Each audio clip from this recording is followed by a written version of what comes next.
welcome to our deep dive, Yeah. into Sun Tzu's Art of War. Ah, yes.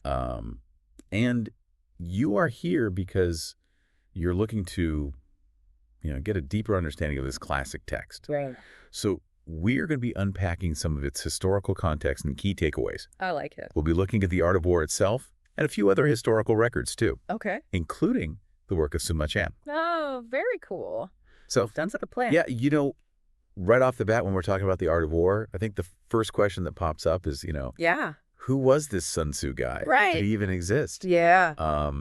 Some historians believe he was a real general Uh-huh. who advised a king centuries before Great. the text appeared. Yeah. But others say the evidence is a bit murky. Yeah. Well, we have historians like Sima Qian who cite Sun Tzu as a real person, Okay. even name him as the author. Right. But then you have texts like the Sun Chuan from the same period that don't mention him at all, despite including, much less significant figures. It's like a history of music Yeah. that yeah. leaves out the Beatles. Exactly. You know what I mean? It makes you wonder, was Sun Tzu more of a legend? Yeah. A figure who embodied military wisdom rather than a single historical individual? Right. Okay. Yeah. So the jury's still out on Sun Tzu's identity. Right. Regardless of, who wrote it. Uh-huh. The ideas in the Art of War have definitely stood the test of time. Absolutely. Let's dive into those. Okay. Specifically, those 5 factors for victory that are laid out in Chapter 1. These 5 factors, they're not just a checklist. Right. Sun Tzu is presenting a framework for strategic thinking, Okay. and understanding how they connect is key. Okay.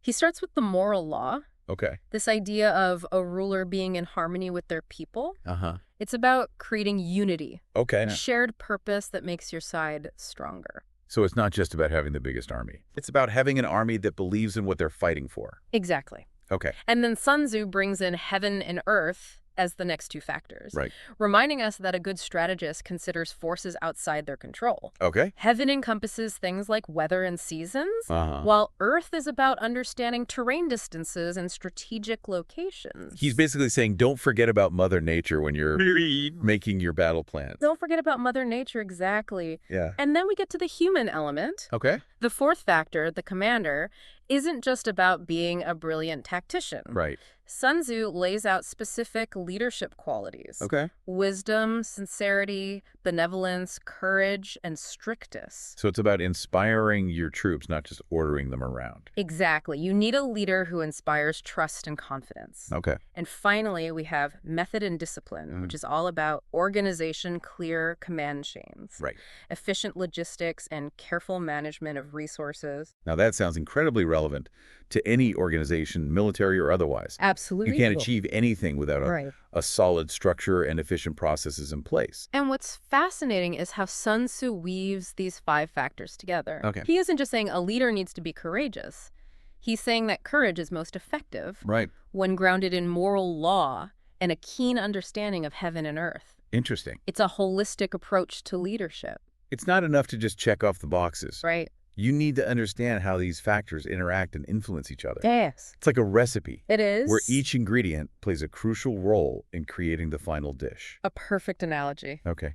Now let's move on to some of the most memorable and frequently quoted aspects of the art of war. Yeah. Deception and indirect tactics. Okay. I'm ready to dive into that. Right. It's fascinating how Sun Tzu dedicates so much of the art of war to deception. Yeah. Even saying all warfare is based on deception. Yeah. But wouldn't this constant need for deception make trust impossible? Right. That's a great question. How can you build alliances or negotiate if everyone's assuming you're being manipulative? And it gets to the heart of why Sun Tzu's work is so thought-provoking. Okay. He's not saying always lie. Right. He's saying understand that appearances can be manipulated, both yours and your opponent's. Okay. It's about reading between the lines, Right. not taking things at face value. So being aware of the psychological game being played Uh-huh.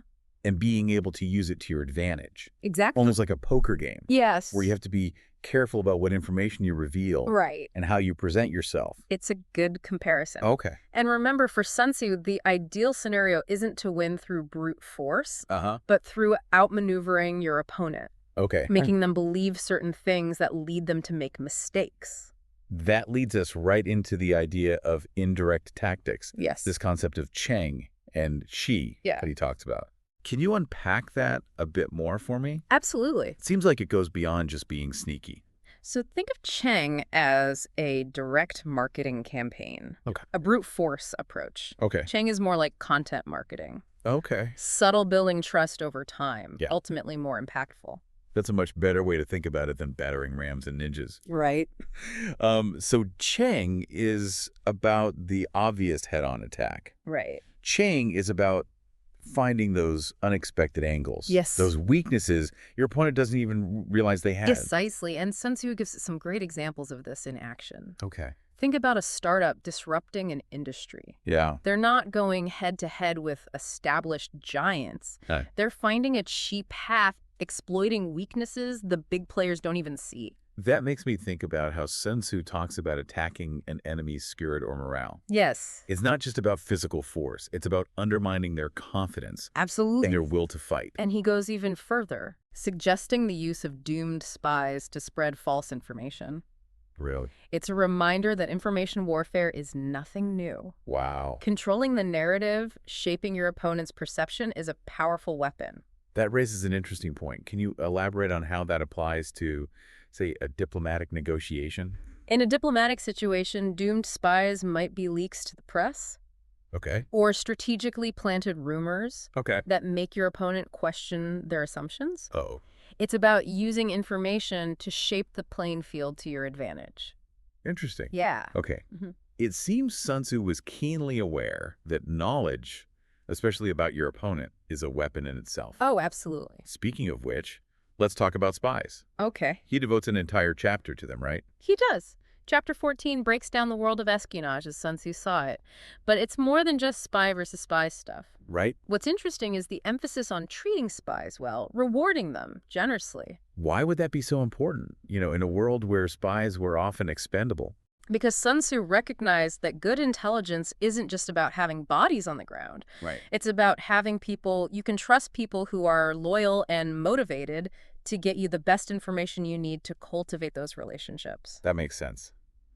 A spy who feels valued is more likely to go the extra mile to really understand what's going on behind enemy lines, right? Precisely. And think about how that applies today. Okay. It's not just about military intelligence anymore. In business, for example, your spies might be market researchers, data analysts. Oh, interesting. People who are constantly gathering information about competitors' trends and customer behavior. So any leader who relies on good information, whether they're in business, politics, or any other field, needs to build trust with their information gatherers. Absolutely. That's a pretty powerful takeaway. It is, and it speaks to Sun Tzu's understanding of the human element. Okay. In any strategic situation, he knew that people were the key, Right. not just weapons or tactics. When you read The Art of War, it's easy to get caught up in the military side of things. Yeah.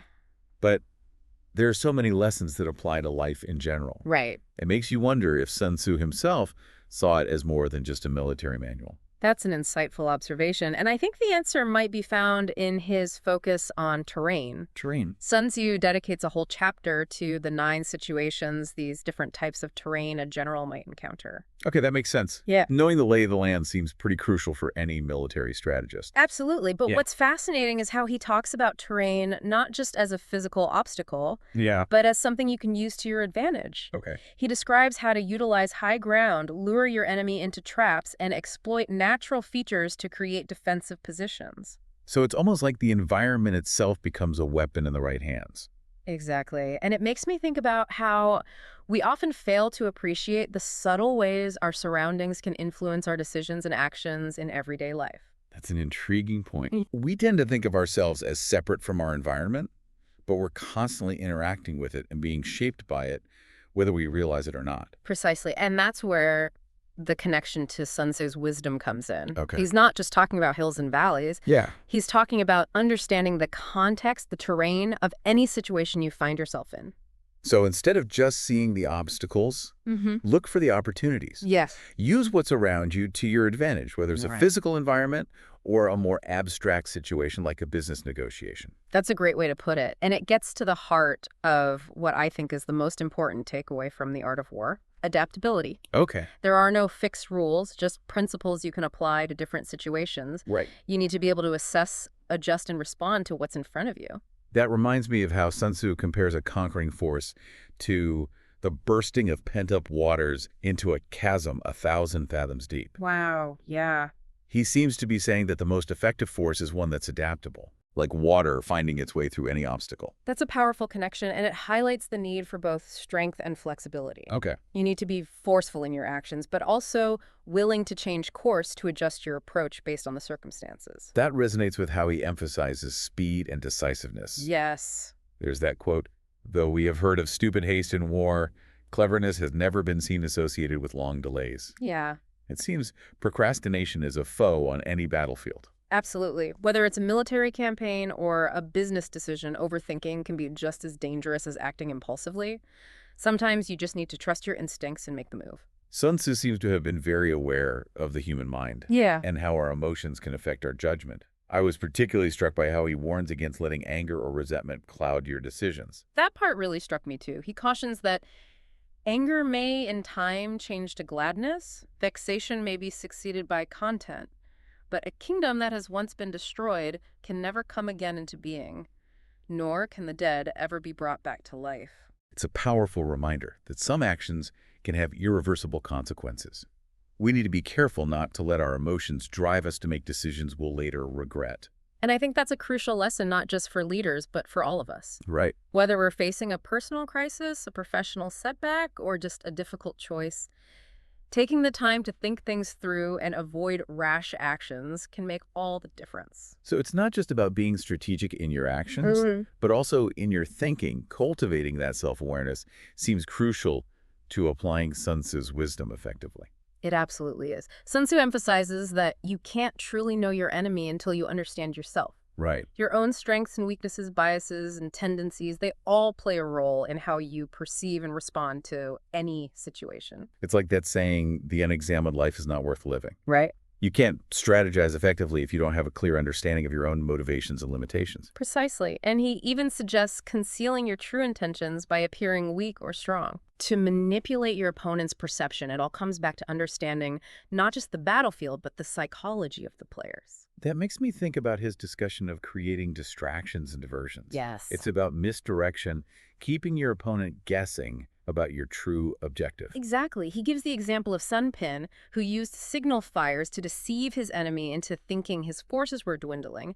The enemy saw what they expected to see, and it led to their downfall. Wow, that's fascinating. Is there a modern equivalent to that kind of tactical deception? Absolutely. In the business world, you see companies launching products or making announcements specifically to draw attention away from their true intentions.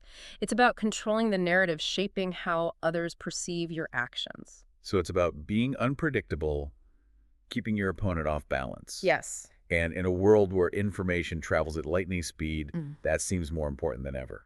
It is the ability to manipulate perception and control the flow of information is a powerful weapon in today's world. And that brings us back to those spies, those information gatherers who are on the front lines of this battle for knowledge.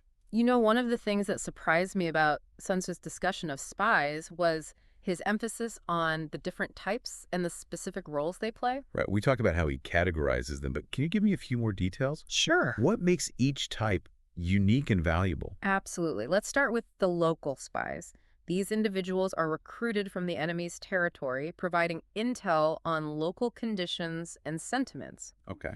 They're your eyes and ears on the ground, offering a perspective you wouldn't get otherwise. So they're almost like cultural guides, helping you understand the nuances of the enemy's society and how they might think. Exactly. Then you have inward spies who are officials within the enemy's ranks. Okay. Perhaps disillusioned or looking for personal gain. These are your double agents. Right. The ones with access to the real secrets. They're the ones who can tell you what's really going on behind closed doors, right? Exactly. And then you have converted spies, which are essentially enemy spies that you flipped to work for you.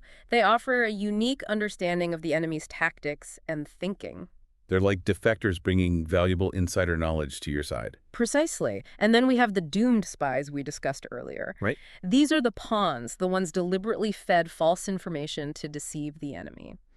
They might be unwitting participants, or they might even be sacrificing themselves for a larger cause. It's a high-stakes game playing with people's lives like that. Yeah, It makes you wonder about the ethical implications of some of these tactics, but I guess that's a discussion for another time. you're right. It's a complex issue with no easy answers. Okay, so we've got local inward converted and doomed spies. What's the final category? Ah, yes. The surviving spies. These are the ones who successfully infiltrate the enemy's camp, gather intelligence, and make it back alive to report their findings. They're the true heroes of espionage, the ones who risk their lives to bring you the information you need. It sounds like they need a whole other set of skills beyond just being sneaky and observant. They need to be incredibly resourceful and brave to pull that off. They do, and Sun Tzu recognized that he understood that espionage was a complex and dangerous game, and that success depended on having the right people in the right roles. It's amazing how much depth there is to this seemingly simple concept of spies. Yeah. It's not just about sending people to steal secrets. It's about understanding human psychology, building trust, and managing a network of individuals with very specific skills and motivations. You've hit the nail on the head, and that's what makes Sun Tzu's work so fascinating. It's not just a military manual, it's a study of human nature and the art of strategy in all its forms. You know, it's amazing how these ideas from centuries ago are still so relevant today. I know, right? You'd think a book called The Art of War would be all about Yeah. waging war. Right. But it seems like Sun Tzu was advocating for a more strategic, Mm-hmm. even cautious approach to conflict. You've hit on a key point there throughout the text. Sun Tzu repeatedly stresses the importance of avoiding protracted conflicts Right. and minimizing casualties. Yeah, it's almost as if he's saying war is a last resort, not a celebration. It's true. It seems counterintuitive, right? I know. You wouldn't expect a military strategist to be so hesitant about actually fighting. But it speaks to a deeper wisdom that Sun Tzu is trying to convey. He even states, "The supreme art of war is to subdue the enemy without fighting." That's a pretty bold statement. Yeah. What do you think he meant by that? I think Sun Tzu understood that true victory isn't just about winning battles. Okay. It's about achieving your goals with minimal damage, Right. both to yourself and your opponent. Okay. It's about choosing your battles wisely Yeah. and knowing when to fight and when to seek other solutions. So being strategic, not just on the battlefield, but in all aspects of conflict. Exactly. And that requires a different kind of thinking. Right. It's about diplomacy, negotiation, and finding ways to resolve conflicts peacefully before they escalate into violence. It makes me think about all the conflicts happening in the world today. Yeah. What would Sun Tzu say about how we're approaching them? That's a great question. I think he would urge us to consider the long-term consequences of our actions, Mm-hmm. to think about the costs of conflict, Yeah. not just in terms of lives lost, but also in terms of resources, depleted relationships damaged, and opportunities missed. It seems like he'd be advocating for a more measured and thoughtful approach to conflict resolution, Absolutely. one that prioritizes communication and understanding over aggression. And I think that's a message we could all benefit from hearing, especially in today's world where conflict seems so pervasive. You know, this deep dive into the art of war has been incredibly eye-opening for me. I came in expecting a book about battle tactics and military maneuvers, but I'm leaving with a much broader understanding of strategy, leadership, and the complexities of human nature. I'm glad to hear that it's a testament to the enduring power of Sun Tzu's work. His ideas continue to resonate with readers centuries later because they speak to something fundamental about the human experience. So as we wrap up our deep dive, I want to leave our listeners with a final thought-provoking question. Okay. Inspired by Sun Tzu's wisdom, Okay. considering that the art of war emphasizes the avoidance of protracted warfare, how might Sun Tzu's principles be applied to prevent or de-escalate conflicts in modern society? That's a great question, and one that I think deserves careful consideration, perhaps by applying his principles of self-knowledge, understanding our own motivations and biases. Yeah. We can approach conflicts with more empathy and understanding. And maybe by embracing adaptability and flexibility, Yes. we can find creative solutions that address the needs of all parties involved rather than resorting to win-lose scenarios. Well said, and by valuing intelligence and information, we can make more informed decisions based on facts and understanding rather than reacting impulsively or based on misinformation. It seems Sun Tzu's wisdom offers a roadmap for navigating not just the battlefields of war, but the complexities of human interaction in all its forms. Indeed, his insights encourage us to think strategically, to value peace, and to seek solutions that benefit the collective good. Well, folks, that concludes our deep dive into Sun Tzu's The Art of War. We hope you've gained some valuable insights and are inspired to explore this timeless text further. Remember, as Sun Tzu said, every battle is won before it's ever fought. So go out there and conquer your challenges with wisdom, strategy, and a commitment to peace. Until next time, keep thinking strategically, keep learning, and keep diving deep.